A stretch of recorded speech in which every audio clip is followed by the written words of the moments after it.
I still remember the smell of the ocean that morning, the salty air mixing with the faint scent of jasmine from my garden. That house by the beach had been my refuge for decades. It was where I spent summers with my late husband, where my daughter took her first steps, and where every sunset felt like a conversation with God. So when she arrived that morning, wearing that city look, fast, sharp, and distant, I felt something inside me tighten. She didn't hug me like she used to. Just a cold smile and a quick glance at her watch. "Mom," she said, "we need to talk." Her tone was businesslike, the same tone I once heard her use with real estate agents when she was selling other people's dreams. My heart already knew before my mind could grasp it. Something sacred was about to be desecrated. We sat in the living room. The curtains danced with the sea breeze, unaware of the storm that was about to begin. She opened her laptop, showing me numbers, offers, signatures. Words like liquidity and market value filled the screen. "It's done, Mom," she said flatly. "The beach house is sold." For a few seconds, I couldn't breathe. I stared at her, hoping she was joking. "Sold," I repeated, my voice trembling. "Without telling me?" She looked at me as if I were a child who didn't understand the world. "You don't need this house anymore," she said. "You barely come here. It's time to move on." Move on, those two words hit me like waves against the rocks. Move on from what? From my memories? From the life I built with her father? From everything that still keeps me alive? I felt my chest tighten as I tried to understand how my own daughter could trade history for convenience. I asked her who bought it, and she hesitated for a second, just a blink, but I caught it. "A good family," she said. "You wouldn't know them." I knew that tone too well. It was the tone of someone hiding something. Still, I didn't press. Sometimes silence tells you more than words ever could. That night, I sat by the window watching the moonlight reflect on the waves. I kept hearing her voice in my head. "It's done." The ocean sounded different now, colder, as if even it disapproved of what had happened. I prayed, not for the house, but for her heart, because I knew that whatever she had done, it wasn't just about money. When I went to bed, I couldn't sleep. Every creak of the wooden floor reminded me of laughter that no longer echoed there.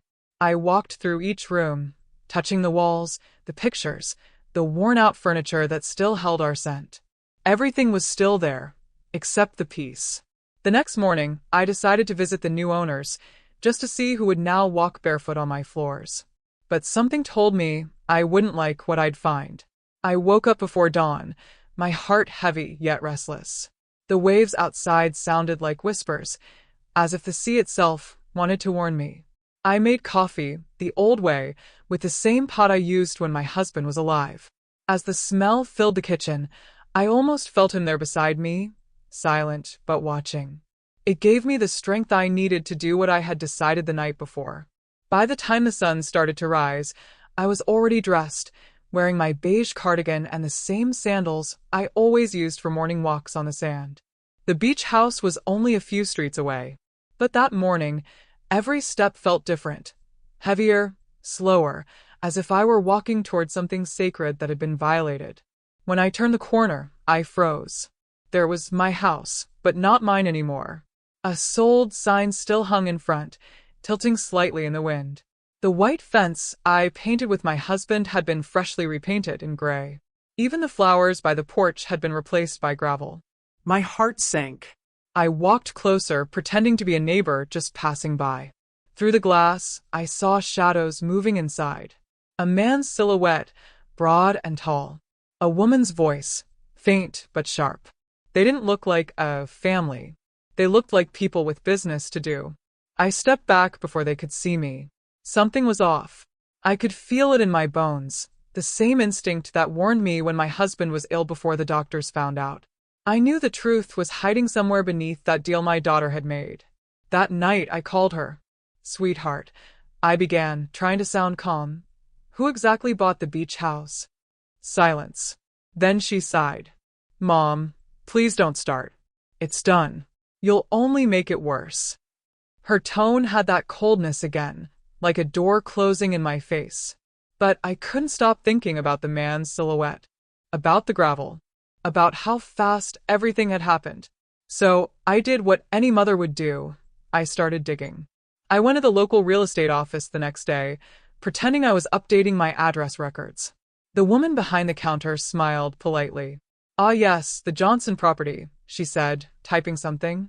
"It's been transferred to a Mr." She hesitated, reading the name twice. "Mr. Edward Lang." My hands froze. Edward Lang. That name echoed from a past I'd tried to bury. A name I hadn't heard in 25 years. And suddenly, I realized my daughter might have sold my beach house to someone who once tried to destroy our family. The moment I heard his name, the world around me seemed to fade. Edward Lang. It was like a ghost whispering through the cracks of time.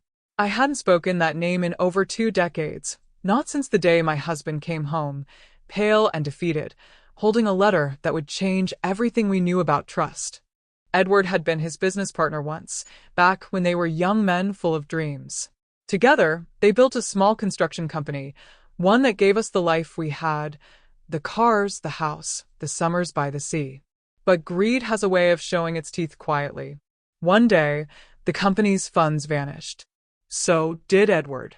And with him, our peace. I remember my husband pacing the kitchen floor, night after night, his hands trembling as he tried to figure out how to explain to the bank that the money was gone. I remember how he avoided my eyes, ashamed not because he'd failed, but because he'd trusted the wrong man. Edward Lang didn't just steal our savings, he stole my husband's spirit. It took years for us to rebuild. Years of sacrifice, sleepless nights, and humble meals. My daughter was still in school back then. I thought she'd forgotten that part of our lives, the debt collectors, the phone calls, the way I sold jewelry just to keep her in college. Apparently, she hadn't just forgotten, she had forgiven someone I never could. I sat in my chair, the name echoing in my mind like a curse. Could it be the same Edward Lang? The same man who vanished after ruining our family? It seemed impossible. And yet, deep down, I knew it was him. Evil has a way of circling back when you least expect it. That night, I couldn't eat. I watched the sea through my window, its waves crashing violently, as if mirroring the storm inside me. I tried to imagine his face, older now, perhaps hiding behind those expensive suits and fake smiles. I imagined him standing in my living room, walking on floors my husband built with his own hands. My daughter's words from earlier replayed in my head. You wouldn't know them. Of course I knew him. Better than she ever would. And if she truly sold our home to Edward Lang, then she had just handed over the last piece of her father's soul. The pain was unbearable, but so was the curiosity. I needed to know how she met him, why she trusted him, and most importantly, what he wanted from us this time. I didn't sleep that night. I sat in the dark, my hands trembling, waiting for the morning light to give me the courage I needed. By sunrise, my decision was made. I would face her. Not as a fragile old woman, but as a mother who had given everything and demanded at least honesty in return. When she opened the door, her expression shifted from surprise to irritation. "Mom, what are you doing here?" she asked, holding her phone as if my presence were an inconvenience. I looked around her apartment, modern, spotless, cold. Not a trace of warmth, not a single family picture. Just success on display. I took a deep breath. "Who is Edward Lang?" I asked. Her face froze for a second. That was all I needed. "You sold my house to him, didn't you?" My voice cracked, but my eyes didn't blink. "Tell me the truth." She turned away, walking toward the kitchen. "Mom, it's not what you think." Her words came out sharp, rehearsed. "He's a businessman now, completely different. He offered double the price. I couldn't say no. It was the best deal." "The best deal?" I repeated, my voice trembling with disbelief. "That man destroyed your father's life. Do you even remember what we went through? The debts? The humiliation?" I felt my heart pounding, my chest tightening. "You sold our memories to the same man who stole our peace." She slammed her hand on the counter. "You don't understand, Mom. I did this for you. The house was falling apart, and you can't maintain it. You live alone, clinging to ghosts. I thought if I could sell it for a good price, you could finally rest." I looked at her, my own daughter, my flesh and blood. And for the first time, I saw a stranger. Her voice wasn't filled with love or compassion.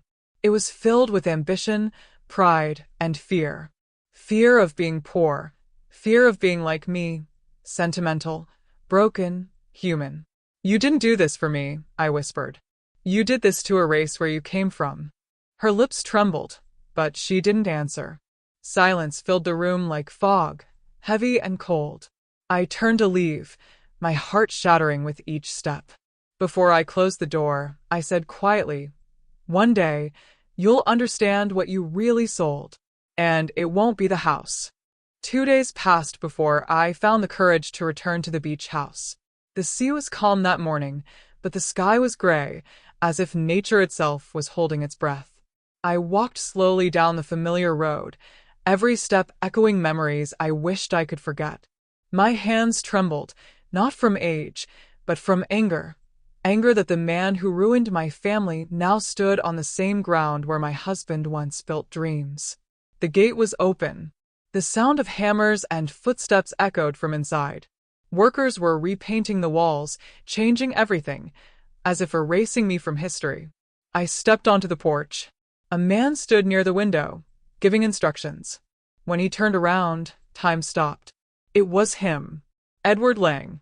His hair was silver now, his face carved with years of wealth and sin.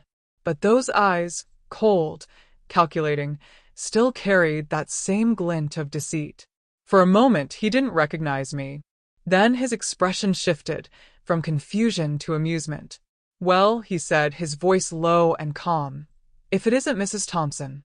Hearing my old name from his lips felt like poison. "It's been a long time," I replied, my tone steady but sharp. "Too long," he said, stepping closer. "I never imagined you'd still be around." I clenched my fists. "And I never imagined you'd have the nerve to buy this house." He smiled faintly. "It's just business, my dear. Nothing personal." That sentence, "nothing personal," was the same one he used when he disappeared with my husband's money. The same lie that destroyed us. "Business," I repeated. "You call stealing people's lives business?" His eyes narrowed slightly. "I didn't steal anything. I simply took what your husband was too weak to protect." My breath caught. That single sentence was enough to awaken every ghost in me. I stepped closer, looking straight into his eyes. "You can change the walls, the paint, the furniture, but this house will never belong to you. Every stone here remembers what you did." For a moment, his confident smile faltered. Just a flicker, but I saw it. There was guilt buried deep somewhere, or perhaps fear.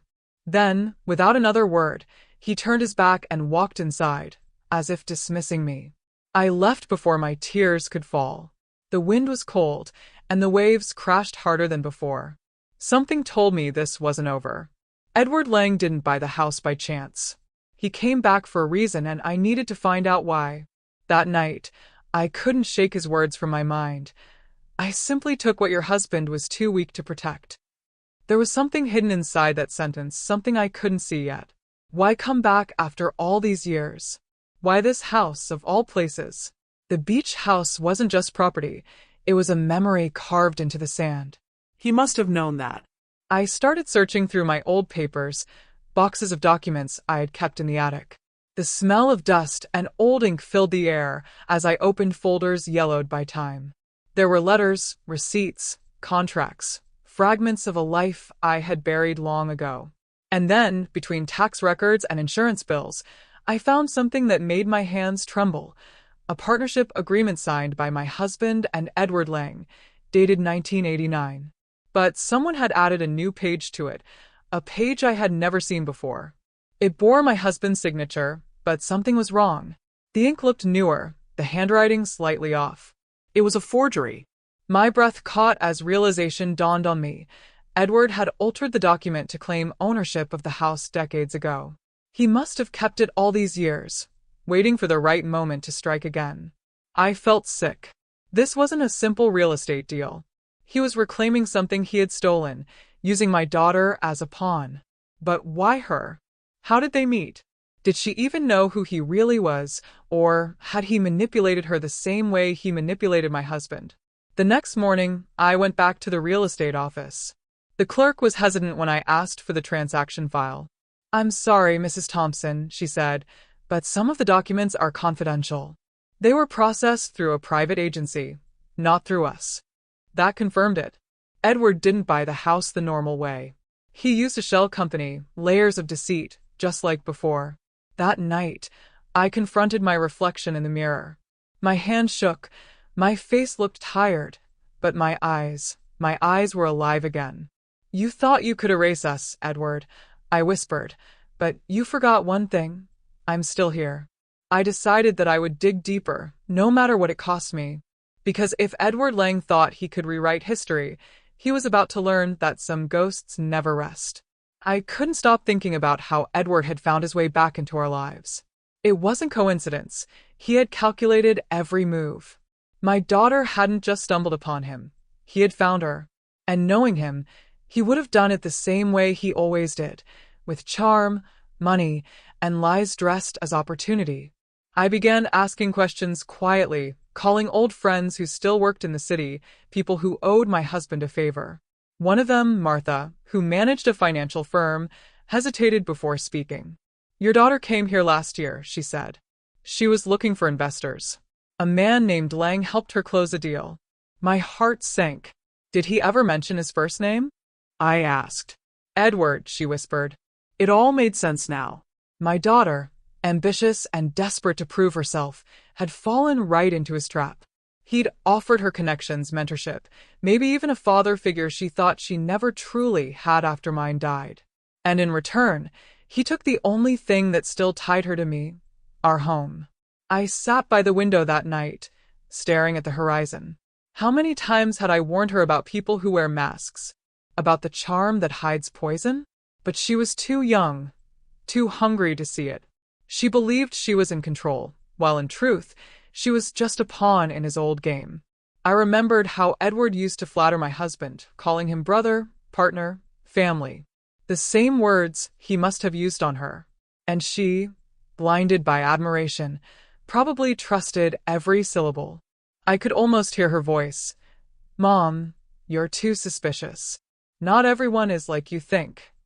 Oh, how wrong she was. The pain in my chest wasn't just anger, it was grief. Not only for what we'd lost, but for what she was becoming. I had raised her to be strong, but I never taught her how dangerous kindness can be when it's naive. I decided that I wouldn't confront her yet. If Edward had her under his spell, pushing too hard would only drive her closer to him. No, I needed to be smarter this time, just like him. So I began keeping notes, recording every detail, every connection, every piece of paper that could tie him to the forgery. Because if he had turned my daughter against me, then I would use his own weapons against him. And as I closed my notebook, I whispered to myself, "You think you've fooled her, Edward. But you've forgotten. I've lived long enough to recognize the devil even when he wears a suit." The night was unusually calm, the kind of silence that feels almost sacred. I couldn't sleep, so I walked through the house, touching the old furniture, letting the memories breathe again. The scent of salt, the whisper of the waves, everything seemed to call me somewhere. To something. I ended up in the attic, surrounded by boxes marked with my husband's handwriting. I hadn't opened them since the funeral. For years, I avoided that pain, afraid that if I looked inside, I'd find him again, and lose him all over. But that night, something urged me to. Maybe intuition, maybe his voice. I opened one of the boxes. Inside were yellowed papers, photographs, and one envelope sealed with wax, addressed to me.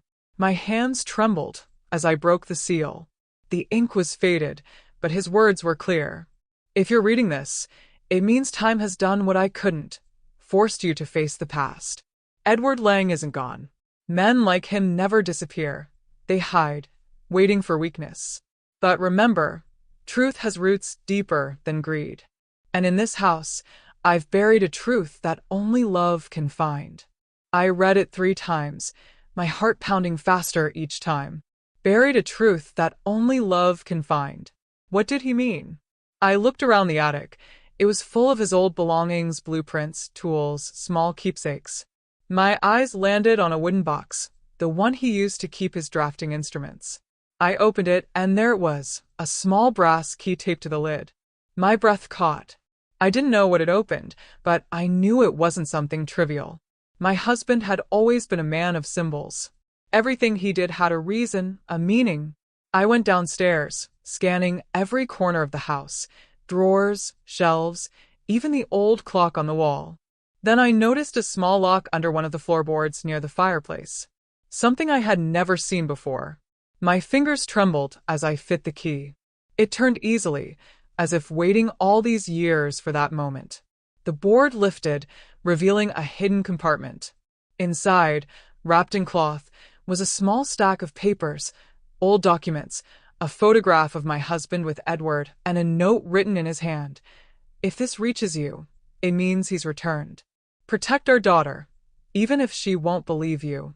I sat there in silence, tears rolling down my face. My husband had known. He had seen this coming. His voice echoed in my mind, carried by the waves outside.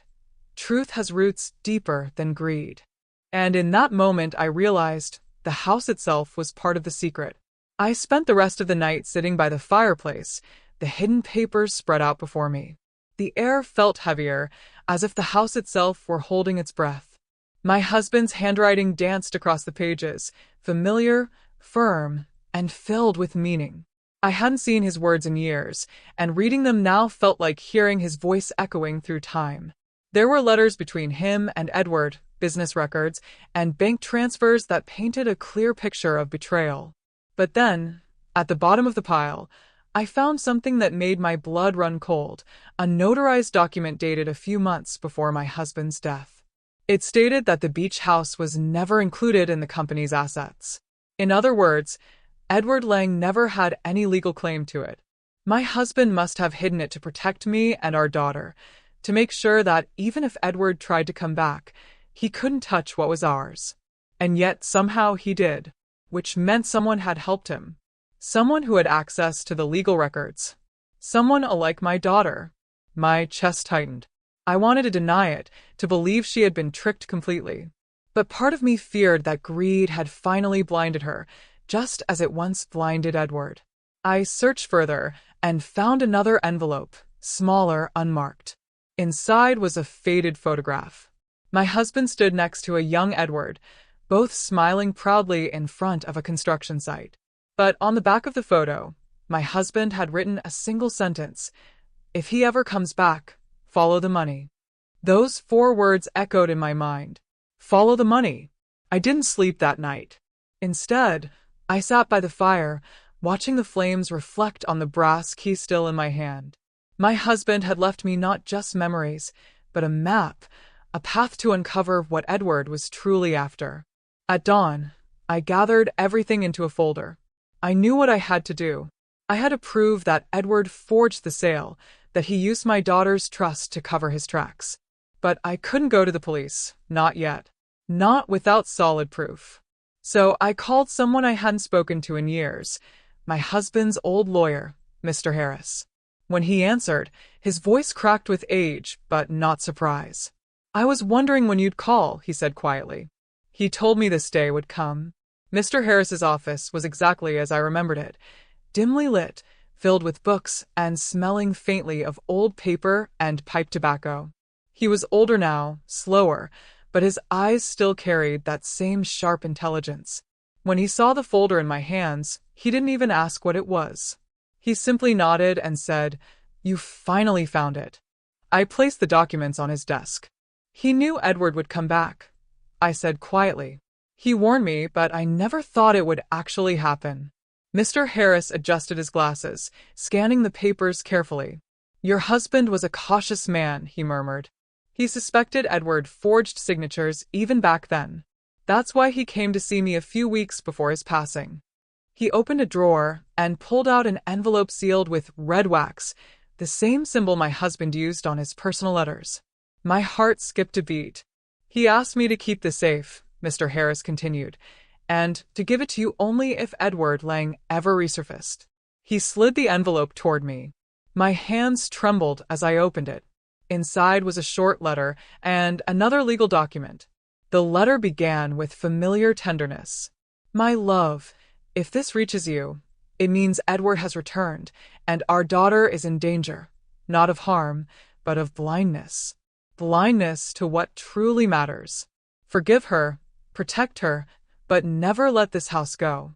It holds the key to her redemption. I looked at Mr. Harris, tears welling in my eyes. He knew she'd be part of this, I whispered. He nodded solemnly. He didn't blame her. He said people like Edward know how to prey on ambition and fear. But he left something else too, a second will. He handed me the document. It was dated one day before my husband's death. According to it, the beach house was never to be sold, transferred, or mortgaged by anyone, not even by our daughter, until the day she understood what family truly means. The house was legally and spiritually in trust. I couldn't hold back my tears. My husband had known exactly what was coming. He'd seen the cracks forming long before the storm. He'd turned the house, our sanctuary, into a lesson, a test of the heart. Mr. Harris leaned back, his eyes filled with sympathy. Mrs. Thompson, this document can void the sale entirely. But if you use it, you'll expose your daughter's involvement too. You'll win the house back, yes, but you might lose her forever. I sat in silence, torn between justice and love. The sea outside his office window shimmered under the afternoon light, as if reminding me that truth, like the tide, always returns, no matter how far it drifts. I left Mr. Harris's office with the envelope pressed against my chest, as if it were a heartbeat I couldn't silence. The wind outside was sharp, and for the first time in years, I felt truly alone, suspended between the past and the present, between the mother I used to be and the woman I had become. Justice had finally fallen into my hands, but at what cost? On the way home, I stopped by the ocean. The waves were crashing wildly, scattering foam across the sand like shattered glass. I stood there for a long time listening. The sea had always been my confessor. I whispered my fears to it now, that if I fought back, I might win the battle but lose my daughter forever. That night, I lit a candle and placed it by my husband's photograph. What would you have done? I whispered. His eyes, frozen in that frame, seemed to look back at me with the same calm wisdom he always carried. I could almost hear his voice. Protect her, even from herself.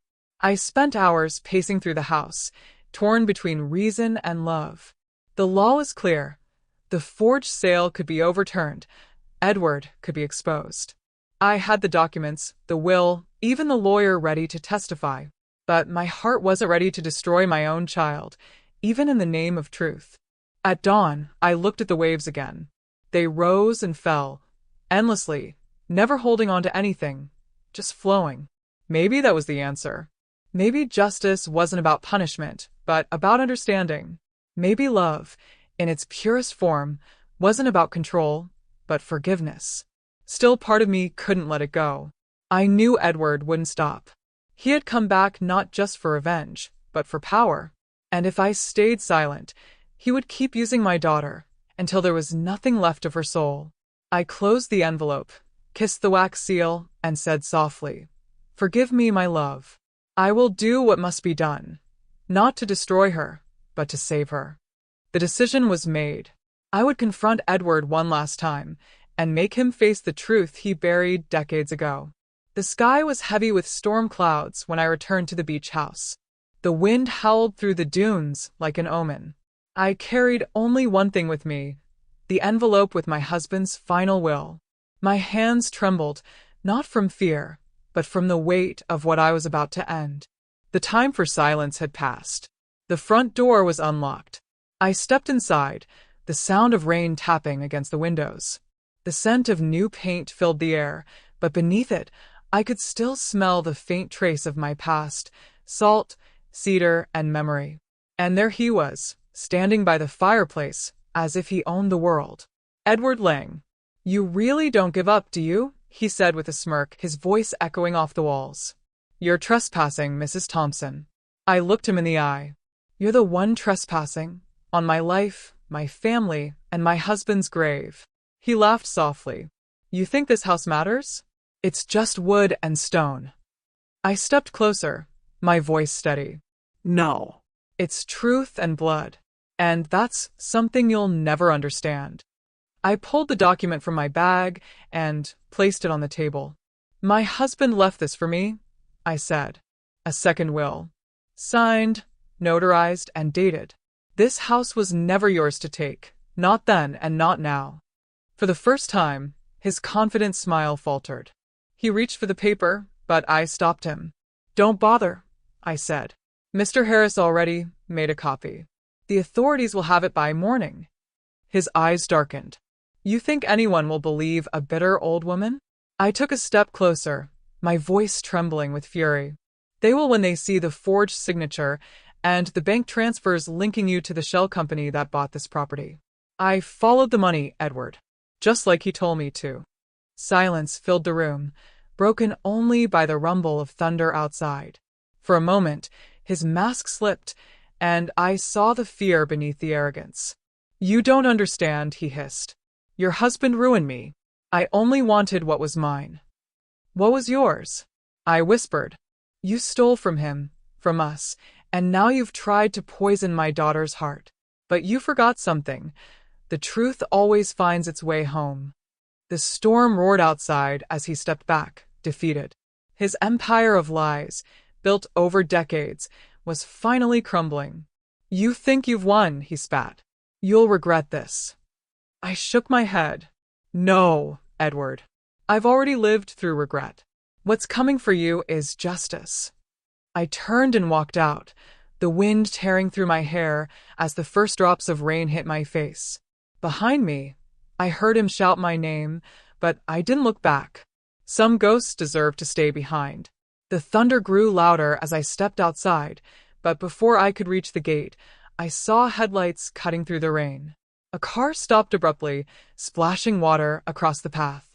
The door opened, and there she was, my daughter, drenched, eyes wide with confusion and fear. Mom, she shouted, running toward me. What are you doing here? What's going on? Behind her, the door of the house swung open again. Edward appeared, his face pale and furious. She's lying to you, he shouted over the storm. She's trying to destroy everything we've built. The sound of his voice against the thunder made my skin crawl. But this time, I didn't tremble. I turned to my daughter, rain streaming down my face, and said, He's not who you think he is. She shook her head. Mom, please stop. You don't understand. I reached into my coat and pulled out the envelope. Your father left this, I said, my voice cracking with emotion. He knew this man would come back. He knew he'd use you. The wind tore at the papers as I opened the envelope, showing her the documents. Your father trusted you, even after death. He wanted you to see the truth with your own eyes. Edward's voice turned desperate. Don't listen to her. She's delusional. That's not even real. But the lightning flashed, illuminating his face, and for the first time, my daughter saw what I had seen all along. The greed, the deception, the hollow man behind the charm. She looked at him, trembling. You told me you knew my father, she said, her voice breaking. You said he betrayed you. Edward's eyes darted between us. He did. He took everything. No, I interrupted, stepping forward. He saved us.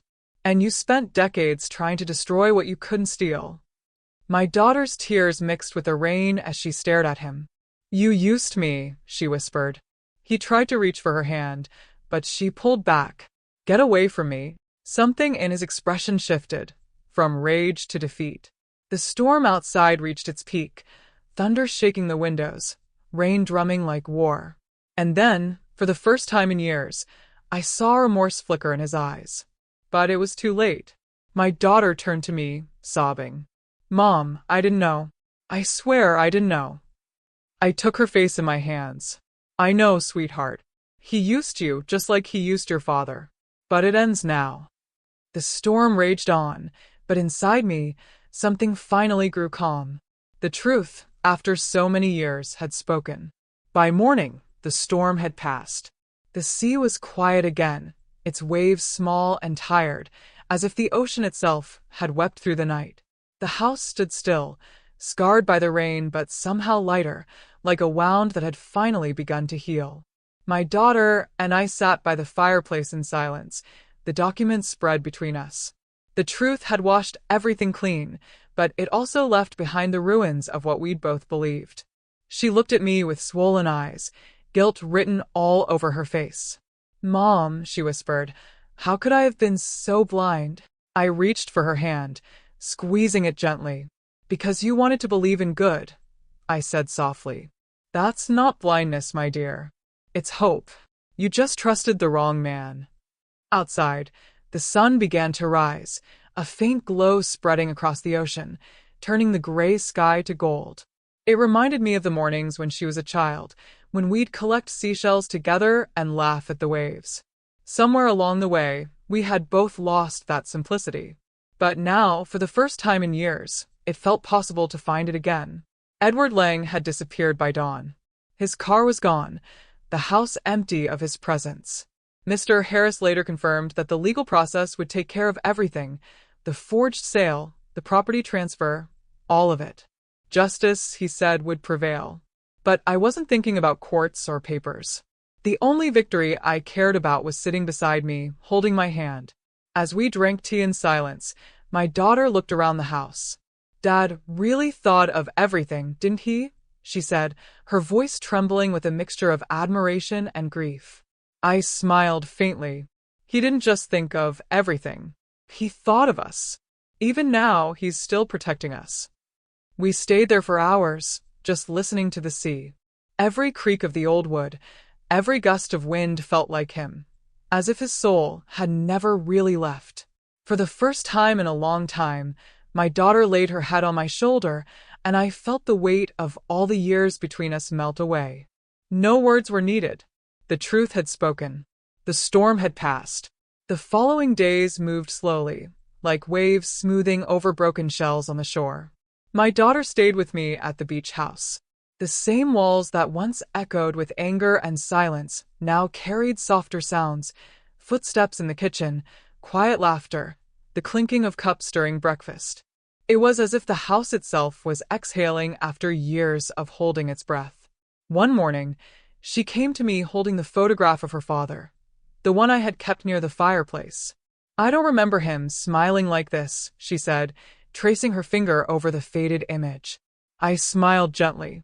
"That's because you were too young to see him when he truly was at peace," I said. "He smiled most when he believed in people, even in Edward." She looked at me, eyes filled with regret. I betrayed that trust, didn't I? I shook my head slowly. "No, my love. You just didn't understand it yet. Sometimes, life teaches us through pain what love tried to show us through patience." We spent the afternoon cleaning the house, dusting, rearranging, restoring. Every gesture felt symbolic, like rebuilding not just the home, but the bond between us. At one point, she stopped and said, "Do you think he can see us?" I smiled faintly, looking toward the sea. "I think he never left. Love doesn't vanish, sweetheart. It just changes form." That night, we cooked together, something we hadn't done in years. The smell of garlic and rosemary filled the air, blending with the sea breeze. For a moment, it felt as if time had folded back, letting us live again the life we'd lost. Before going to bed, she hugged me, not out of guilt, not out of duty, but out of love. "I'm sorry, Mom," she whispered. I held her close. "Don't be sorry," I said softly. "Be wiser." That's what he'd want. When the lights went out, I stood by the window, watching the moon shimmer on the waves. The same ocean that had once witnessed our pain was now holding our peace. I realized that forgiveness doesn't erase the past, it transforms it. Weeks passed, and the house began to change, not through paint or new furniture, but through energy. Every corner, once heavy with silence, now carried the sound of laughter and life again.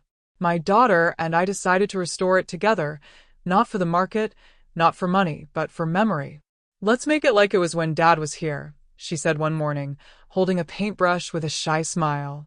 The days became slow and sacred. We opened the windows to let the ocean breeze flow through, sweeping away years of sorrow.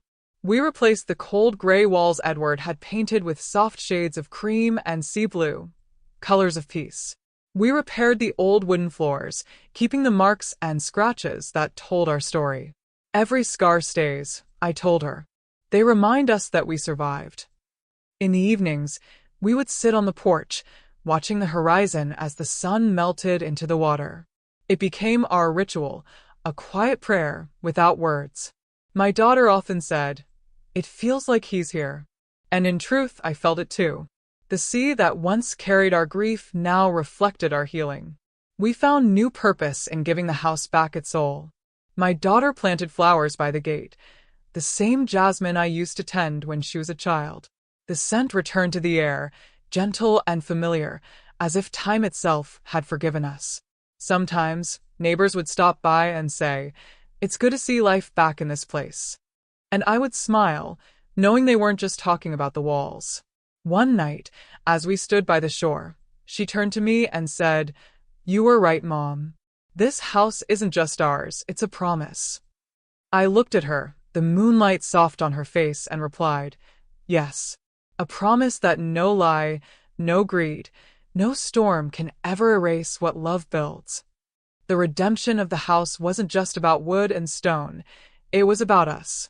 About two souls learning that even the deepest wounds can become sacred spaces when touched by forgiveness. That night, after everyone had gone to sleep, I sat at the old oak desk by the window. The moon hung low above the ocean, its reflection trembling gently on the waves. The air smelled of jasmine and salt, the same fragrance that filled our first summer here. I opened my notebook, picked up a pen, and began to write to the man who had once been my anchor. "My love, tonight, the house feels alive again. Our daughter is asleep in the next room, safe and peaceful. You be proud of her. She's learning to see the world the way you did, not through fear or ambition, but through kindness. You were right, as always." Edward came back, and for a while, I thought he'd taken everything. But he never could. Because what's ours isn't made of stone or paper, it's made of love. I paused, letting the ink dry as the waves whispered below. "You taught me that real strength isn't in holding grudges, but in forgiving without forgetting. I carried your warning all these years, thinking it was a burden. Now I see it was a blessing, a way to guide me when I lost my way. The house you built didn't just protect us from storms, it became a mirror of our souls. It cracked, it bled, but it endured." My eyes filled with tears, but they were no longer from pain. They were from gratitude. "She misses you, you know. She keeps asking about your smile, about how you manage to love even those who hurt you. I tell her that love like yours doesn't die. It transforms into light, into forgiveness, into peace." And I think she's starting to believe it. The clock ticked softly behind me. I closed the letter and sealed it with the same brass wax you use to mark your letters. Then I placed it inside the fireplace, letting the flames carry it to wherever you are. "Take it," I whispered. "It's time to rest now." The fire glowed warmly, casting golden light across the room. For the first time in years, I didn't feel alone. I felt complete. It was a quiet afternoon, the kind that feels timeless. My daughter had gone into town to buy paint, and I was sitting on the porch, shelling peas, listening to the hum of the ocean. The peace felt almost unreal until I heard footsteps approaching the gate. I looked up and saw a man standing there, wearing a dark coat, holding his hat respectfully in his hands. "Mrs. Thompson?" he asked softly. His voice was calm, unfamiliar, but his eyes carried something I recognized: sorrow. "I'm sorry to intrude. My name is Daniel Lang." The name hit me like a faint echo. "Lang," I repeated, standing slowly. He nodded. Edward was my father. The air grew heavy. I hadn't heard that name in weeks. The silence between us felt like an entire lifetime compressed into seconds. "If you've come to defend him," I said, my tone steady, "you're wasting your breath." He shook his head. "No, ma'am." "I came to apologize on his behalf." I didn't move. He reached into his coat and pulled out an envelope, much like the one my husband had once left me. He passed away 3 days ago, Daniel said quietly. Before he died, he asked me to give you this. My heart pounded. Reluctantly, I took the letter. Edward's handwriting, unmistakably sharp, filled the page. I built my life on greed, and it cost me everything. Your husband's friendship, your peace, and my own soul. I told myself I was taking back what was mine, but the truth is, I was always jealous of him, jealous that he had what money couldn't buy. A family that loved him. If you can, forgive me. If you can't, let the sea carry my sins away. Tears blurred the ink as I read those words. For a long time, I said nothing. Finally, I looked up at Daniel. He stood there quietly, eyes lowered, carrying the weight of a name he never chose. You're not your father, I said softly, and you don't have to carry his shadow. He nodded, his voice trembling. Thank you, Mrs. Thompson. I just wanted you to know he regretted everything. As he walked away, I looked down at the letter one last time before letting the wind take it. The paper fluttered toward the sea, a confession returning to the only witness that had seen it all. I whispered to the waves, may he find the peace he could never give. The sea was calm again, as if nothing had ever happened. The waves rolled softly onto the shore, each one whispering a story too old for words. I stood at the water's edge, barefoot, the cool sand sinking under my feet. For years, this ocean had been my witness, to love, to loss, to anger, and now, to forgiveness. The letter from Edward's son still echoed in my mind. There was no satisfaction in his death, only a quiet understanding. Life has a way of closing its own circles, not with vengeance, but with inevitability. Some truths drown with the tide, and others return as foam. Gentle reminders that nothing truly disappears. My daughter joined me on the shore, her hair swaying in the morning wind. Do you think he really meant it? She asked softly. That he regretted everything? I looked at the horizon, where the sky met the sea. I think even the worst souls wish for peace at the end, I said. But some only find it when others choose to forgive them.